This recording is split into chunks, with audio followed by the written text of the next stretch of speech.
નમસ્કાર દર્શક મિત્રો, ધ લોકસત્તા શોમાં આપનું સ્વાગત છે। માનહાનિ કેસમાં ઉદ્ધવ ઠાકરે જૂથની શિવસેનાના કદાવર નેતા સંજય રાઉત મોટી મુશ્કેલીમાં મુકાઈ ગયા છે।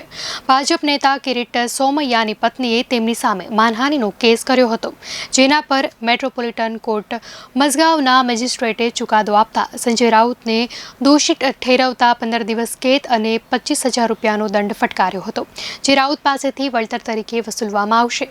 સમગ્ર ઘટના અંગે વાત કરવામાં આવે તો ગત વર્ષે ભાજપના નેતા કિરીટ સોમૈયા અને તેમની પત્નીએ કોર્ટમાં અપીલ કરીને સંજય રાઉત સામે માનહાનિનો દાવો કર્યો હતો।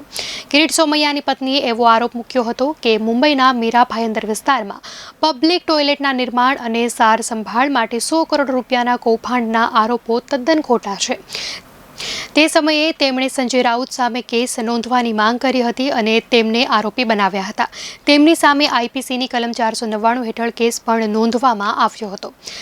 સોમૈયા દ્વારા એડવોકેટ વિવેકાનંદ ગુપ્તા દ્વારા દાખલ કરવામાં આવેલી ફરિયાદમાં કહેવામાં આવ્યું છે કે 15 એપ્રિલ 2022 અને ત્યારબાદ રાઉતે મીડિયામાં તેમની વિરુદ્ધ દૂષિત અને અયોગ્ય નિવેદનો કરેલા।